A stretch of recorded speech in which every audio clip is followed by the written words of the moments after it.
He slid the resignation letter across his desk, smiled, and said, "Sign it, or I'll make sure you never work in this industry again."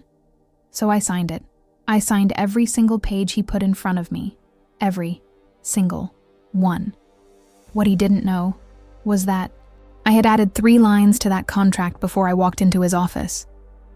3 lines that would take everything he had built and hand it to me. Legally, completely, permanently. My name is Serena, 34 years old, Senior Vice President of Product Development at Pinnacle Tech. Or at least I was. Until the morning Richard Holt decided I had become too much of a threat to his position. Let me tell you about Richard first, because this story only makes sense when you understand who Richard Holt actually was underneath the expensive suits in the corner office and the reputation he had spent 20 years carefully constructing. Richard was the kind of CEO who took credit for everything and assigned blame for everything else.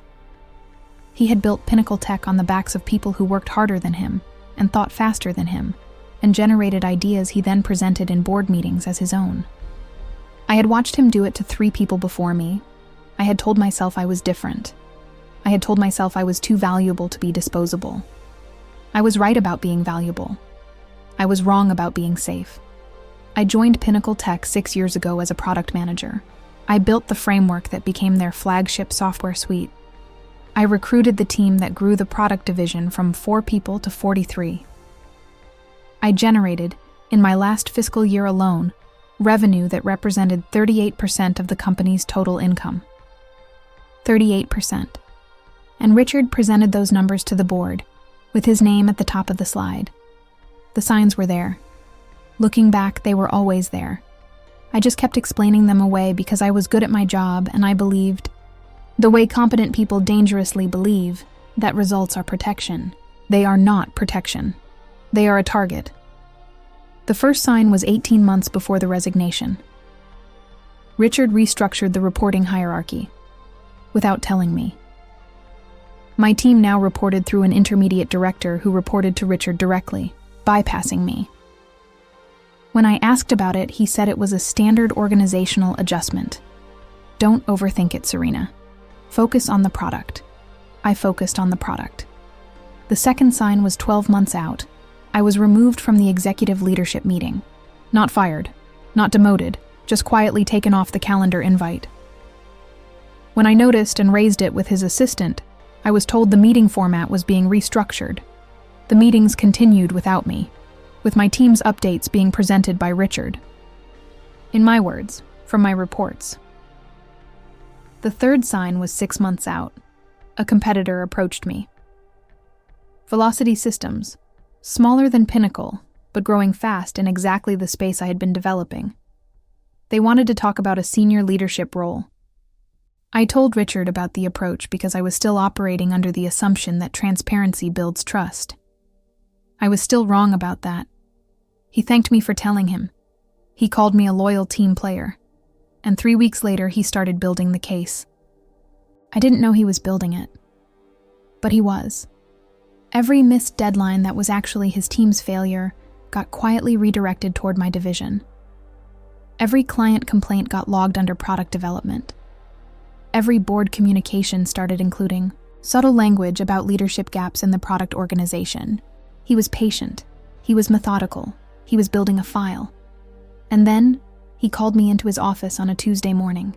The meeting was at 9 a.m., no agenda sent in advance, just a calendar invite that said, "Check-in, RS."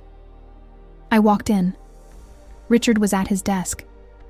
2 people I did not recognize were seated against the wall, HR and legal. I knew immediately, but I did not let my face show what I knew. I sat down. Richard folded his hands on the desk, the way he folded them when he was performing something he had rehearsed. "Serena," he said, "this is a difficult conversation." I waited. The board has concerns about the product division's performance over the past 2 quarters. There have been significant misses, client escalations, team retention issues. Every item he listed was real. Every item he listed was his fault. Every item had been documented in reports I had sent directly to him with recommendations he had ignored. "We've decided that a leadership change is necessary," he said. "We'd like you to resign. Effective immediately."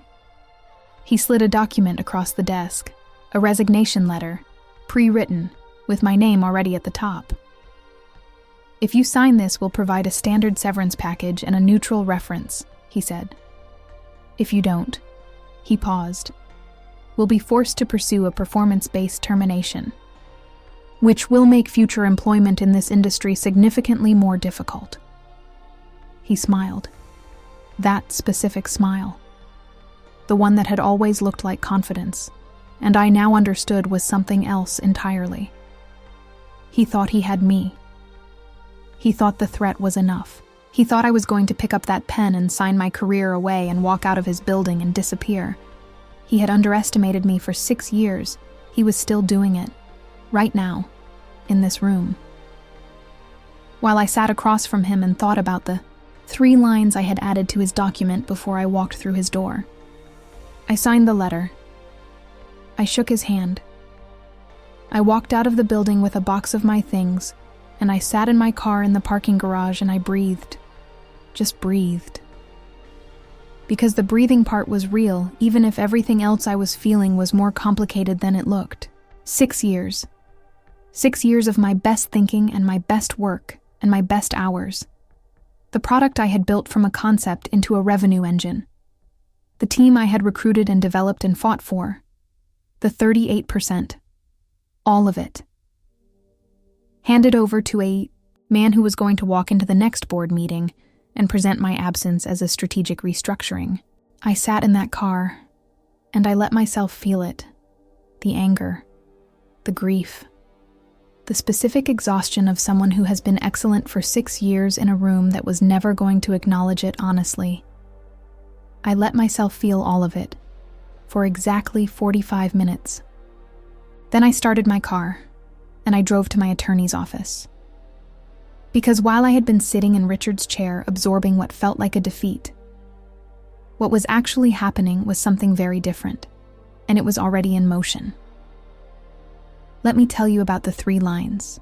2 days before Richard's Tuesday morning meeting, I had received information from an unexpected source, his assistant, not because she was disloyal to Richard, because she was loyal to me. She had worked with me for 4 years. She had watched what I watched. She didn't tell me details. She just said, "Serena, clear your desk this week, just in case." That was enough. I did not clear my desk. I did something more useful. I went home. I opened my laptop. I opened the employment contract I had signed 6 years ago, and I read it. Every page, every clause, every provision. I had a law degree. I had never practiced, but I had the training, and I had the specific analytical mind that training produces. And I read that contract with the eyes of someone looking for something, rather than someone reading for the first time. I found 3 things. The first was an IP assignment clause. Standard in tech employment contracts. It assigned ownership of intellectual property created during employment to the company. Standard unless the employee had created foundational work prior to employment. Prior to employment, I had the core framework of what became Pinnacle's flagship product had been developed in a notebook in my apartment, 8 months before I joined the company. I had the dated files.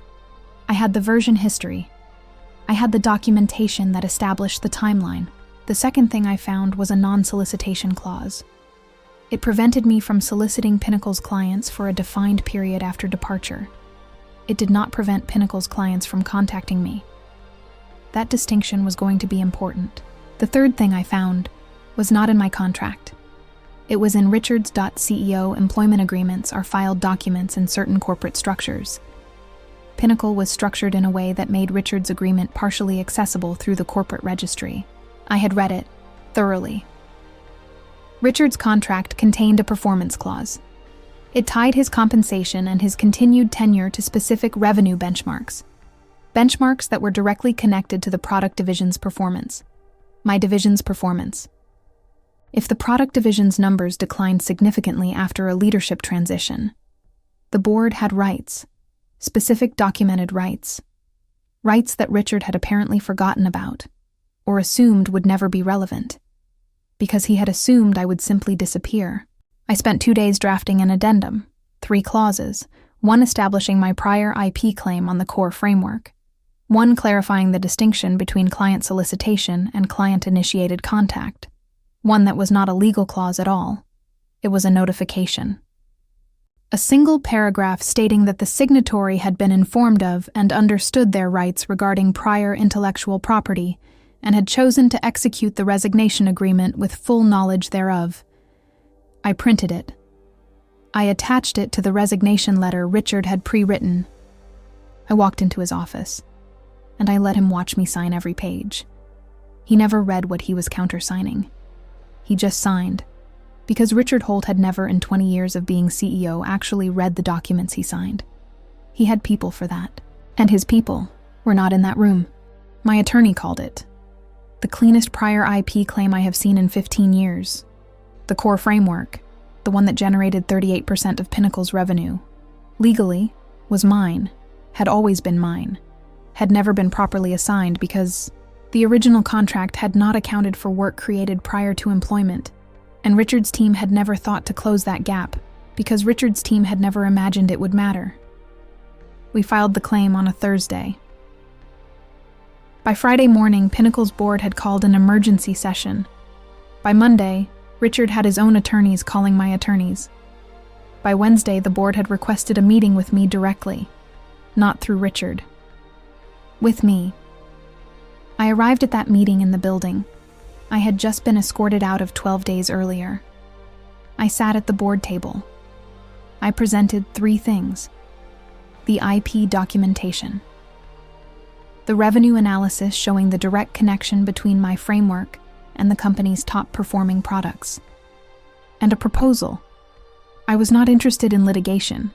I was not interested in dismantling what I had built. I was interested in a licensing agreement. And a board seat. And Richard Holt's role restructured in a way that required board approval for any product division decisions. The board approved all 3 by end of that meeting. Richard was not present for the vote. He was in his office 2 floors up, being informed by his own attorney that the documents he had countersigned 12 days ago had just become the most expensive paperwork of his career. His assistant told me later that when he found out, he sat completely still for a very long time, not saying anything, just sitting. The way a man sits when he finally understands the full shape of what just happened. I thought about that image for a while. Then I went back to work. There was a product division to run, and it was mine now. Actually mine, legally, permanently, completely. Richard kept his title for 4 more months. Then he resigned. Voluntarily, the press release said, to pursue other opportunities. I read that press release at my new desk. The corner office, the one with the view of the city that he had occupied for 11 years. I thought about the Tuesday morning. The pre-written resignation letter. The smile. Sign it, or I'll make sure you never work in this industry again. I had signed it. Every page. He had watched me do it. And he had been so certain he had won. So completely certain. That he countersigned without reading a single word. 20 years of being CEO. And he had never learned the most important rule of any room he ever entered. Always read what you sign. Always. I set the press release down.